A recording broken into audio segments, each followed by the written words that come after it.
Hi, I'm Rob from Access TV. We're here at Diagon Alley, and this is all part of the new Harry Potter studio tour at Leavesden Studios in London. And we're going to be having a chat to some of the stars of the film to see what they make of it all. So let's check it out. So Tom, all the interviews I've seen you in, everyone's always commented on what a lovely, charming man you are and how you're not at all like Draco Malfoy. But I was just wondering, what is the most Malfoy-like thing you've done in real life? You must have done something naughty. Yeah, let me be first to say the only reason they think I'm nice is because they expect me to be Draco. So anything compared to that is a lovely, charming guy, isn't he? I don't know. To be honest with you, I am very un-Malfoy-like in my day-to-day biddings. I'm trying to think. I mean, he's very uncourteous. He's extraordinarily rude. I didn't let someone out when they were trying to get out in their car. That kind of thing. That's about as ungentlemanly as I get. So you never used the Malfoy stare on anyone? No. Would you be able to use the Malfoy stare on me right now? Not out of costume. I mean, the whole thing is just going to break. You know. No, I can't. I can't. It really breaks good. into a laugh way too easy. Oh, okay then. Just being in these sets, you must have spent so much time here working on the films, like 10 years of your life, and now they're on display to the public. I guess it must feel exciting, but also kind of odd, like someone's put your house up for people to just walk around and have a look. And how does it feel when you see people walking around these places?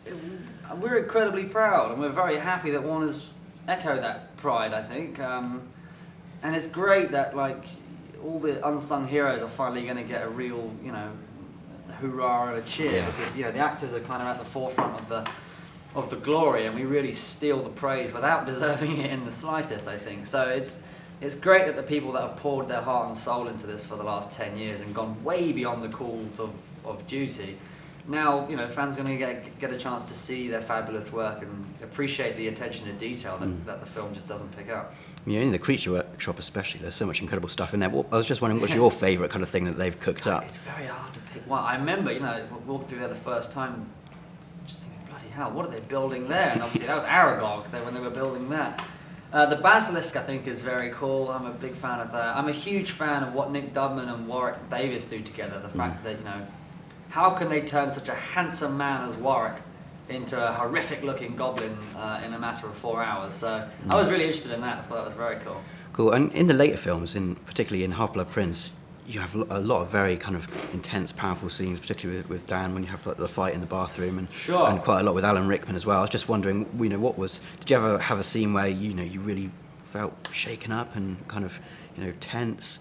Or, what were those scenes like to be in? Sure, I mean, the bathroom scene was awesome. I mean, that was probably, I think Dan or I may even say that's probably the funnest scene we had together, because, without shattering the illusion too much, the wands didn't actually do anything. But in this particular instance, they rigged the entire bathroom with these things called squibs, were like just exploding dust balls, if you will, and they just put them everywhere. So every time you said a spell, you saw something go bang, which was very rewarding all of a sudden. So that was a lot of fun, definitely. And we had some great scenes here. You mentioned with Alan, and there was a very tense scene at the end of the Half-Blood Prince with Michael and Helena, etc. I felt well and truly out of my depth. So yeah, tense was probably an understatement, but it's a lot of fun looking back at it. And also in the Deathly Hallows, you're on a table surrounded by some very evil characters as well, and you've got Ralph Fiennes scaring the hell out of everybody. What was that like? Well, that was 4 days of silence for me. That was morning, Rafe. I was terrified. He's a terrifying man in such a pleasant way. He's lovely. That's what makes him terrifying. The more friendly he is to you, dressed as Voldemort, the more it freaks you out. The way he can just kind of click and be incredibly evil. Well, yeah, and he just switch it on, and that's even, again, he'll be talking to you as I am now, and then they roll cameras and he'll look at you like he's going to kill you, and it's pretty damn scary, yeah. Luckily he was a gentleman. Cool. I was just wondering, what's your favourite set out of all these things? If you had to pick one, what's the place you most like being in? Keep one and take it home, this one would be a pretty cool bedroom, I think. But realistically, the Great Hall has kind of been the heart and soul of the whole project, really, for 10 years. It's one of the first sets that was built, and it's kind of the heart and soul of Hogwarts, really. So yeah, that's a very cool set, and I just can't wait to see kids' faces when they walk through there for the first time. Fantastic. Well, I think I'm out of time, Tom. It was an absolute pleasure talking to you.